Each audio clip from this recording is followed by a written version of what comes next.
나폴레옹입니다. 제가 무신분립 이렇게 쓰고 있습니다. 이번 대선판에 신뢰가 없는 대선판이다. 그런 의미에서 무신분립 쓰고 있습니다. 옛날 김영삼 대통령이 가끔 무신분립이라는 얘기를 했죠. 김영삼 대통령이 좋아하는 이야기 중에 무신분립이고 대화무성 뭐 이런 얘기도 있었고요. 이 김영삼 대통령이 주로 이 휘호를 주로 썼었는데, 제가 지금 말씀드리고 싶은 것은 지금 김종인 선대위원장이 총괄선대위원장인가요? 이재명 아들에 대한 네거티브를 중단시켰다는 거죠.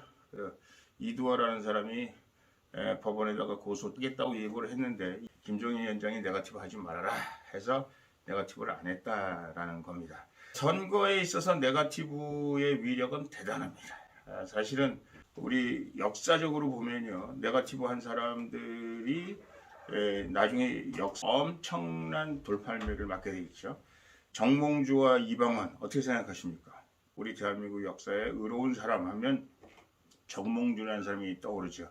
이런들 어떠하리 저런들 어떠하리 뭐 만수산 드렁치기 얽혀진 들었다리 우리도 이같이 얽혀 뭐 만백년 살아보자 뭐 이렇게 얘기한 데 대해서 이 몸이 죽고주고 일백번 고쳐주고 백골이 진토되어 넋이라도 있고 없고 니명한 일편단심이야 변할 줄이 있으랴.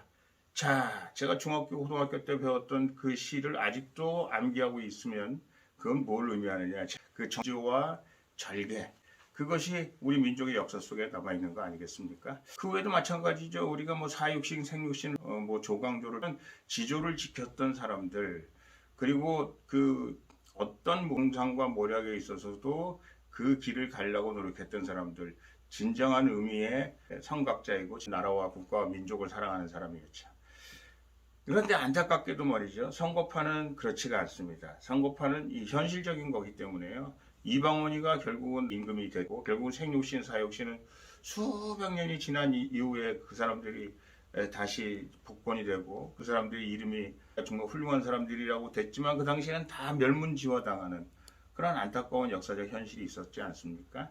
지금 제가 보기엔 네거티브라는 게 바로 그런 의미를 가지고 있어요.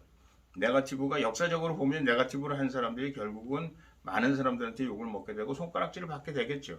그러나 네거티브는 선거에 있어서는 뭐 마타데오가 됐건 데마고크가 됐건 뭐가 됐든지 간에 엄청난 위력으로 우리에게 다가옵니다.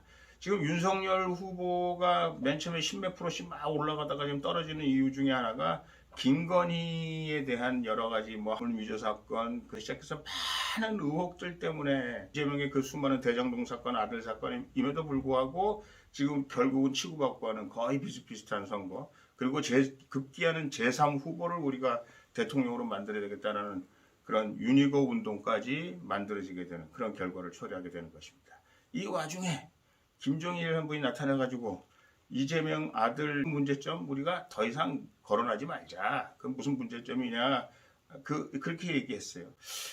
이분 제가 보기에 굉장히 현실적인 전략가라는 생각을 하게 됩니다.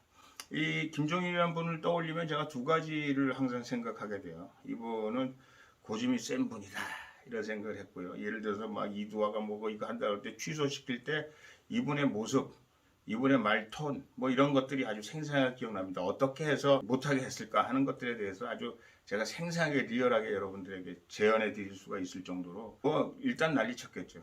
절대 그런 거 하면 안 된다.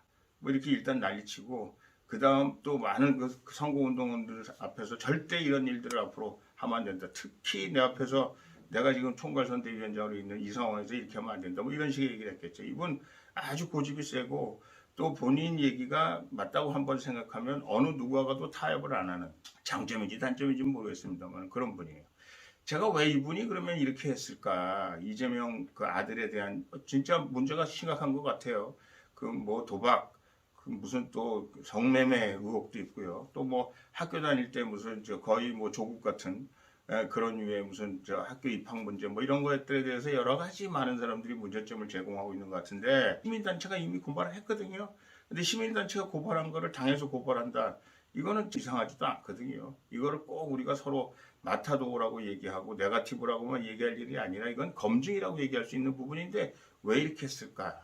제가 가만히 김종인이라는 분 입장에서 한번 생각을 해봤어요. 첫 번째, 우리가 계속해서 이재명에 대해서 뭐 의혹을 제기하고 막 하면 할수록 저쪽에서 그 김건희 씨에 대한 그런 어떤 압박이 더 심해지기 때문에 이 국민들이 보기에 더불어민주당은 네거티브만 하고 여기는 점잖게 선거운동을 하기 때문에 이쪽 점잖게 선거운동하는 사람들, 그렇지 않아도 지금 선거에 짜증나 있는 사람들한테 점잖게 하는 사람 점수가 오히려 더 오지 않겠는가라는 이런 그 단계에 있어서의 전략 전술일 수 있겠다라는 생각을 합니다. 예, 뭐 그럴 수 있습니다.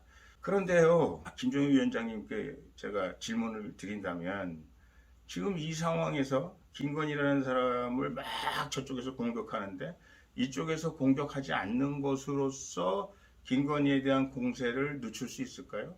여기서 그런다고 해서 더불어민주당이 그 공세를 멈출까요? 그걸 중단에 이제 우리가 그만해야겠다 이렇게 생각할까요? 저는 아니라고 생각합니다.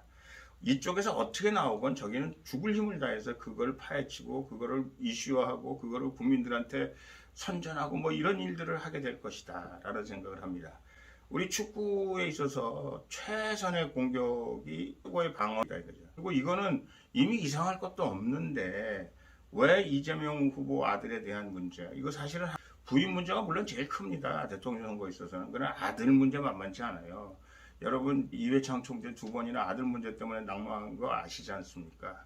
그렇기 때문에 우리 가족의 개념이라는 것은 이게 대통령을 뽑는 데는 꼭 무슨 왕조를 뽑는 것 같은 그런 느낌이거든요. 그래서 모든 가족이 다 검증을 받아야 되는데 그 아들 의혹은 이건 검증의 대상이고 이거는 충분히 할 수 있는 일인데 김종인 위원장이 저는 잘못한 거 아닌가라는 생각이 들어요. 만약에 김종인 위원장이 잘했다면 왜 이재명은 뭐 아들하고 같이 술 먹고 뭐 펑펑 같이 울었다 어쩌다면서 이런 것들을 사람들한테 알리려고 노력할까요? 이런 걸 한번 생각해 봐야 되지 않겠습니까? 이번에는 아무리 생각해 봐도 김종인 위원장께서 잘못하신 것 같고요. 또 혹시 이게 번지면 김종인 위원장이 엉뚱한 생각을 하고 계시는 거 아닌가라는 의혹까지 살 수 있는 것이다 라는 생각을 합니다. 감사합니다.